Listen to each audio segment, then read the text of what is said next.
प्रिय विद्यार्थियों, आज मेरे को समय मिला है थोड़ा, तो मैं ये सवाल करवा देता हूँ। स्टूडेंट पोर्टल यूट्यूब चैनल पर देखिए कक्षा 7वीं गणित अध्याय 12 बीजी व्यंजक की प्रश्नावली 12.1 का दूसरा सवाल। दूसरा सवाल क्या है? निम्नलिखित व्यंजकों में पदों और उनके गुणनखंडों को छांटिए। पदों और उनके गुणनखंडों को पेड़ आरेखों द्वारा भी दर्शाइए। तो ये पहला है 1 से ऋण 3, तो यहां पर इसका पेड़ आरेख होगा। इसमें एक तो एक से पद है और दूसरा है ऋण 3।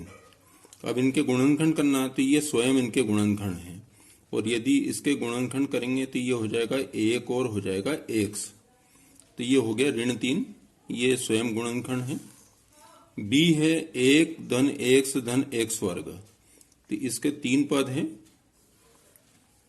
एक है 1, दूसरा है x और तीसरा है x वर्ग। और यदि इनके गुणनखंड करते हैं तो इसके क्या गुणनखंड होंगे?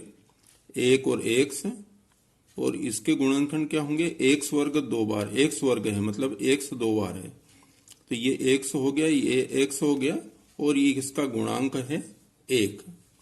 तो ये है इसके 3 गुणनखंड, ये एक स्वयं गुणनखंड है। उसके बाद देखें हम c, y ऋण y क्यूब, तो इसके 3 पद हैं, 2 पद हैं। एक है y और दूसरा है ऋण y क्यूब। तो यहां पर इसके गुणनखंड क्या होंगे? एक तो स्वयं होगा और एक इसका गुणांक 1। यहां इसके गुणनखंड क्या होंगे? देखो y 3 बार है, तो इसको y हम 3 बार कर दें, तो 1y 2y और 3y, ये 3 अलग अलग गुणनखंड। और ऋण का चिन्ह है तो ऋण, इसका गुणांक ऋण 1 है, तो ये इसका गुणनखंड हो गया। डी वाला है 5x y वर्ग धन 7x वर्ग y, इसके 2 पद हैं। एक है 5x y वर्ग और दूसरा है 7x वर्ग y। अब देखो यहाँ x 1 बार है, 1 बार 5 है, फिर एक गुणनखंड है इसका x, और y यहाँ 2 बार है तो 2 आएंगे y, ये y आ गए 2 बार। इसी प्रकार यहाँ पर 1 है 7, फिर x 2 बार है, तो ये x 2 बार है तो x और x, और ये y 1 बार है तो ये हो गया y। तो ये सवाल नंबर डी था हमारा।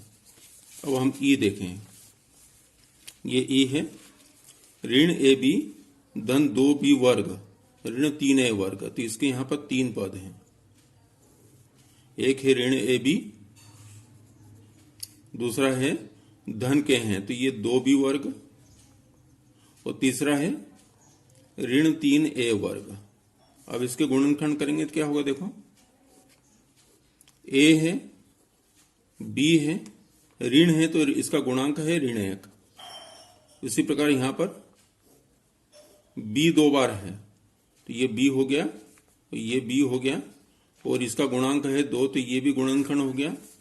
यहां पर A 2 बार है तो A हो गया, A हो गया। अब इसका गुणांक ऋण 3 है तो ये ऋण 3 आ गया, तो ये आ गया पेड़ आरेख के द्वारा। अब सवाल नंबर 2, नीचे दिए गए व्यंजकों में पदों और उनके गुणनखंडों को छांटिए। तो पहला है 4x ऋण 5, तो इसके पद क्या होंगे? देखो इसको मैं इस प्रकार से करता हूं, तो ये हो गया, एक 4x पद है और दूसरा है ऋण 5। अब इनके गुणनखंड देखो क्या है? 4x के गुणनखंड क्या है? 4 और x है, और इनके गुणनखंड ऋण 5 स्वयं है, तो ये स्वयं का गुणनखंड है। दूसरा है b ऋण 4x धन 5y, तो इसको मैंने इस प्रकार से करा, एक पद हो गया ऋण 4x, दूसरा पद हो गया 5y।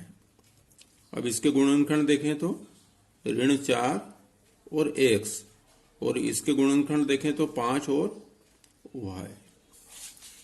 c वाला 5y धन 3y वर्ग, इसमें 2 पद हैं, 5y और है 3y वर्ग। 5y के गुणनखंड देखें तो 5 है और y है, और 3y वर्ग के गुणनखंड देखें तो 3, फिर y 2 बार है तो y है। डी वाला ये xy धन 2x वर्ग y वर्ग, तो यहां पर भी एक और एक दो पद है, तो एक पद है xy, दूसरा है 2x वर्ग y वर्ग। अब इसके गुणनखंड देखें तो x और y, इसके गुणनखंड देखें तो एक तो है 2, x की घात 2 है मतलब x 2 बार है, y की घात 2 मतलब y 2 बार है। ये होगा, ये इसके गुणनखंड। ई वाला पी क्यू धन क्यू, तो यहां पर भी दो पद है, एक पी क्यू है और एक क्यू है, तो पी क्यू के गुणनखंड क्या हो गए, पी हो गया क्यू हो गया, और यहां पर क्यू के गुणनखंड एक भी लिख सकते हैं और क्यू भी, एक क्यू का गुणांक यहां पर भी अपन एक लिख सकते हैं। जैसे ये 2x वर्ग इसका गुणांक 2 था, यहाँ गुणांक 1 है तो एक यहां पे भी लिख सकते हैं। तो जिनके गुणांक नहीं हो वहां पर ये आ जाएगा इनका गुणांक 1, जैसे लिखा हुआ है 2 तो 2 आ जाएगा, यहाँ पर लिखा हुआ नहीं मतलब 1 तो 1 आ जाएगा। क्यू का गुणांक 1 ये और गुणनखंड 1 ही है, ये गुणनखंड हो गया।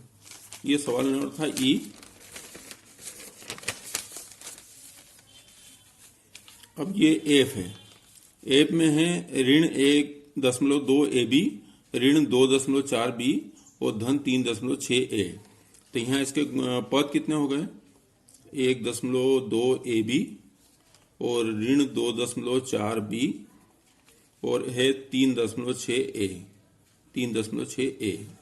अब इनके गुणनखंड करेंगे तो क्या होगा, इसका गुणांक है 1.2, एक ये गुणनखंड, एक आ गया A और एक ये हो गया B, ये गुणनखंड हो गए। ऋण 2.4 B के एक तो है ऋण 2.4 और दूसरा है B। 3.6 A के एक तो 3.6 गुणनखंड हो गया और एक A हो गया। इसी प्रकार ये G वाला 3/4x धन 1/4, तो इसका एक पद तो है 3/4x और दूसरा पद है 1/4। अब 1/4 स्वयं का गुणनखंड है और 3/4x के गुणनखंड क्या हो गए, 3/4 और हो गया x। इसी प्रकार h वाला है 0.1 p वर्ग और 0.2 q वर्ग, तो एक पद हो गया 0.1 p वर्ग और दूसरा हो गया 0.2 q वर्ग, ये पद हो गए। अब इनके गुणनखंड देखें तो एक तो ये गुणांक हो गया 0.1, दूसरा हो गया p वर्ग है तो p कामा p, ये दो गुणनखंड हो गए, और ये है इसका गुणांक 0.2 और ये q वर्ग है तो q भी हो गया, एक और q हो गया, ये दो, ये इनके गुणनखंड हो गए। तो आपने देखा ये प्रश्नावली 12.1 का दूसरे के पहला भाग और दूसरा भाग। इस वीडियो को देखने के लिए धन्यवाद।